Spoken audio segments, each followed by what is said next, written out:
May nagsabi sa akin, no, yung mga veterinarians daw, endangered species na.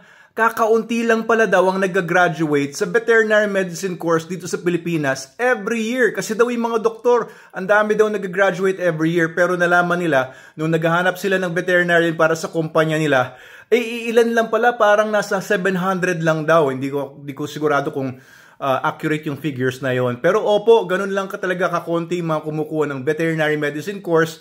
At ilan lang ang nakakapasa hanggang doon sa dulo ng kurso na ito. Kasi 6 years yan.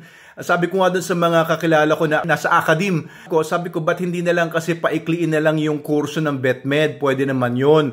Actually, ang kailangan lang naman gawin, alisin na yung mga kurso na hindi kailangan. Ang totoo niyan, kagaya ko, pumasok ako sa VetMed, hindi ko naman gustong pag-aralan, hindi ko naman gustong alagaan yung mga baboy, baka, panok. Hindi naman ako pang livestock eh. Pagpasok ko pa lang sa VetMed, ang gusto ko lang talagang gamutin ay mga aso. Yan lang interest ko. So if I were only trained in dogs, no, dog anatomy, dog physiology, dog pharmacology, etc., edi sana maikli na lang yung panahon ko na ginugol sa pag-aaral. Ganon din yung mga ibang estudyante ng VetMed. Sana kung gusto lang nila talaga mag-alaga ng mga baboy or dun sila sa mga manukan, edi yun lang ang mga anatomy na pinag-aralan nila, paggagamot na pinag-aaralan na magkakaiba kasi yan eh. Bawat isang hayop ay may kanya-kanyang mga sistema ng katawan, may iba-ibang gamot, iba-ibang mga sakit. Kaya pinag-aaralan namin lahat ng mga species na kailangan, pati wildlife. Eh ang problema nga, nauubos na yung oras sa daming pinag-aaralan, tapos pagka-graduate mo, hindi mo naman gagamitin lahat yun. Ako lahat yung pinag-aaralan ko tungkol sa mga baboy, kababuyan, mga kamanukan, mga kabakahan. Hindi ko naman ginagamit ngayon. Kasi hindi naman ako livestock veterinarian or hindi naman ako wildlife veterinarian. So, ewan ko lang, no? Kasi ang sabi sa akin, ang sugot sa akin ng dean ng veterinary medicine sa UP Los Baños ay kailangan kasi natin makialinsabay sa world standards ng veterinary medicine education. Kaya hindi natin pwedeng baguhin yung sistema. Pero I think we should be more forward thinking than that. Hindi porke Pilipino lang tayo ay hindi tayo pwede mag-isip ng bagay na kakaiba kesa sa buong mundo, di ba?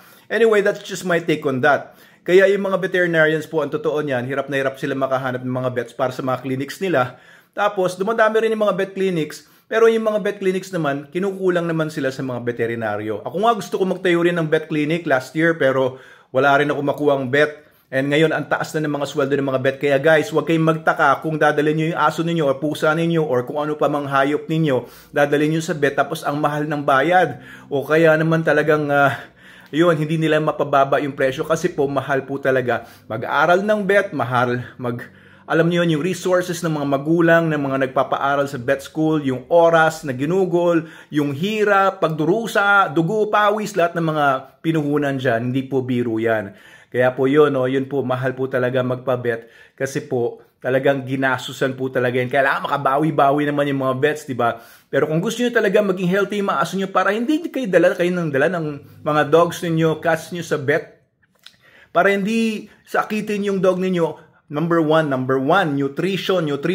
Kailangan pinaka the best. SDN, the best dog food in the multiverse ang ipakain nyo. And kagaya namin, maiiwasan nyo yung maraming mga sakit sa mga aso at mga tuta na mga inaalagaan nyo. Kasi pagka maganda yung nutrition, mataas yung immune system, malakas ang katawan, hindi basta-basta tinatabla ng mga sakit. Big tip yan. And pampaligo nyo, Super Dog Soap, of course, para laging healthy din yung balat. Okay, so prevention is better than cure. Makatipid tayo sa mga vets, no?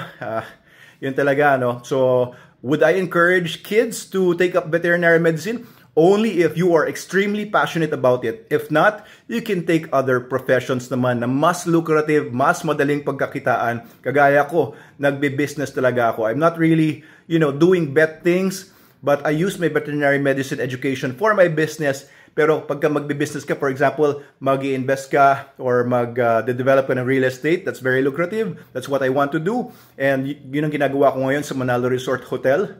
Mas maganda pa ang kitaan doon sa real estate. VetMed, hindi masyadong ganong kaganda ang kita. Tapos aabusuin ka pa ng mga pet owners na mga galit na galit dahil hindi mo i-save yung namamatay na nilang aso. May mga ganyan mga cases. But it's also fulfilling and it's also rewarding kapag maganda naman yung mga naging resulta mo.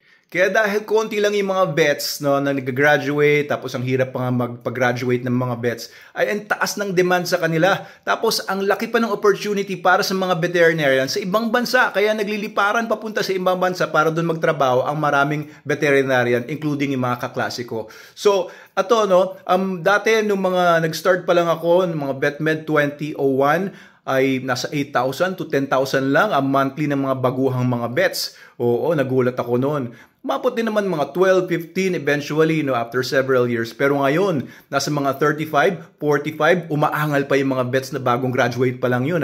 Kung yun ang entry level nila per month. Kaya malaki ang demand for vets. Mataas ang mga pasweldo nila, kaya yung mga vet clinic, syempre nagpapasweldo din yan ng mga vets sa kanila.